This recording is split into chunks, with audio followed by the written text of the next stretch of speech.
y'all? Happy Saturday, man. Today we gonna have board talk. And we on a big whiteboard today, man. So listen up, guys. You could take notes. You could do whatever you gotta do to retain this information. But we gonna go all the way in. Now I got this request off of Facebook. Alright, I got this topic off of Facebook. We're gonna talk about the most common errors on your credit report. Alright, so can I teach y'all? Can I teach? Alright, let's get it. Now, number one of the most common errors that I see on a credit report, guys, is personal information. All right, now personal information, that can be your name, date of birth, address, employer. Now, this information is very, very important because one, if your name is spelled wrong, you could be the potential of identity theft, and we're going to get to that later, right? If your birthday is incomplete, you want all this information to be accurate on your credit report. And like I told you guys in previous videos, a lot of times those old addresses and things like that are attached to old debts. So it makes the disputing process a little bit easier when this information is accurate and updated, right? The personal information is one of the most common errors I see on a credit report, from the name being spelled wrong, from the last name being spelled wrong, guys. All type of things. So always when you look at your personal information, you go to your credit report, it's typically right at the top of the report. It's typically right at the top of the report, guys, and you want to make sure to review your personal information. All right, now, secondly, account numbers, right? When you look on your credit report, guys, not Credit Karma, I tell you guys all the time, not Credit Karma, right? When you look at your account numbers, you want to make sure that those account numbers match. Alright? That means if that account number say 751342 from TransUnion, that account number from Experian should say 75132 and etc. through Experian as well. If the account numbers are incorrect across all three bureaus, you want to dispute that information. All information, according to the FCRA, has to be reported accurately and consistent. That is very key in the disputing process. So I need you guys to remember that, right? Now, this is a really, really big one, and I actually dealt with this one last week, right? Outdated information. In PA, guys, outdated information lasts on typical consumer debt 7 years, right? So what does that mean? What does that mean? Right here. I'm going to give you a perfect example. Open date, 2014. Open date, 2014. We're in what? 2021. We're in 2021. So outdated information on typical consumer debt is 7 years in PA. So if you have outdated information on your credit report, that is hurting your credit score. You want to dispute, right? Now, I'm going to say this about outdated information or accounts that's in collection.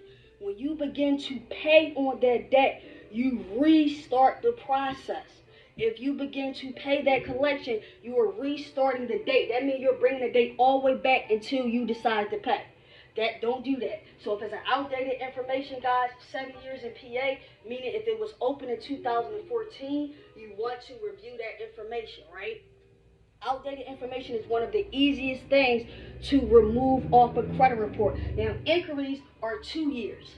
Inquiries are 2 years. If you have an inquiry from 2019, we're in November. If you have inquiries from November 2019 and now we're in 2021, those inquiries are outdated. Outdated inquiries are one of the easiest items to remove on a credit report, all right? Now, next we have identity theft. All right, I've experienced this myself, so I'm gonna go ahead and put a circle around that. Identity theft, guys, is when someone uses your credit, your name, without your permission. Now, this right here can be very unfortunate because I've came across a lot of people where this have happened in their actual family, where family members have taken out debt in their name.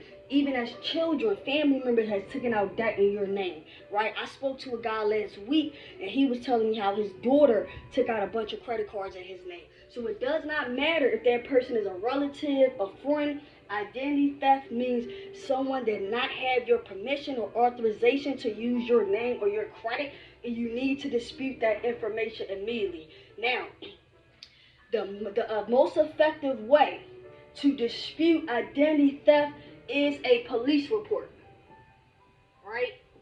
I know a lot of us, especially in the minority community, don't like to visit police stations, but you need a police report. You need a police report. This is the easiest way to remove identity theft from your credit report. First off, let me say this about identity theft. If you already have poor credit and it's the cause of someone else, then you really don't deserve to have it on your credit. At least if you messed up your credit on your own, that's one thing. If someone else messed up your credit, guys, you could get a police report. You don't have to, but it is the quickest way to get identity theft removed. I do recommend, if you've been experienced of identity theft, to get a police report. You send that police report in with your with the accounts that you are disputing, including those account numbers, the open dates, and you're stating that you did not authorize these transactions or these approval of this loan or account or whatever it is that someone may put in your name. So identity theft is a really big one, guys. Remember, do not let someone get away with stealing your credit when it was not you, right? So now lastly, guys, we have and this is a really in particular part. You have to look at the credit report very thoroughly, right? Now, incorrect limits. This is a big one, right? So right here, I got incorrect limits, data last activity, and close dates. It can be open dates, close dates, right? So now I'm going to give you an example. Incorrect limit would be like this, right? So say your credit card limit is $5 grand, right? Your credit card limit is $5 grand. But the credit bureaus is reporting that your credit card limit is $4 grand. I'm going to tell you how this can affect you in a negative way. Now, right, your limit's $5 grand, but they're reporting that the limit is $4 grand, right? They did not update your limit increase when you received it. The reason this can negatively affect you is because we talk about that 30%. We talk about using that 30% on a credit card. You want your available limit to show exactly what it is. Because with this limit showing a lower amount than what you actually have, it can make your utilization rate higher than what it actually is, right? So, say for instance, you got a $5,000 limit, you spent $500 on that credit card, right? Your utilization is going to be different if you have a $4,000 limit and you spent that same $500. So you always want to check your credit limits, your data last activity, close dates, late payments, and things like that. Now, when you're thoroughly looking at the credit report, guys, you're going to see this information. You're going to see this information along the date. You have to literally look at the credit report, guys. And in the next video, I'm going to do a sample of a credit report and show you some of these most common errors that I see on a credit report all the time, right? So just to bring this all the way back, the most common errors, guys, is personal information, the account numbers being inconsistent and not the same, outdated information 7 years in PA, identity theft, and incorrect limits and dates, right? You want to pay attention to this information. These are some of the most common mistakes that I see on the credit report, and I'm going to leave you guys with this. 79% of credit reports have errors. Alright, so if this is you, if you experience any of this incorrect information in your credit report, make sure to get your free credit reports from annualcreditreport.com, and let's get to work, guys. I got this request off of Facebook. Feel free to drop some requests later. We're going to be doing videos, and I'm just teaching. So when y'all see this whiteboard, y'all already know we talking credit, man. I'm going to see y'all next time. Peace.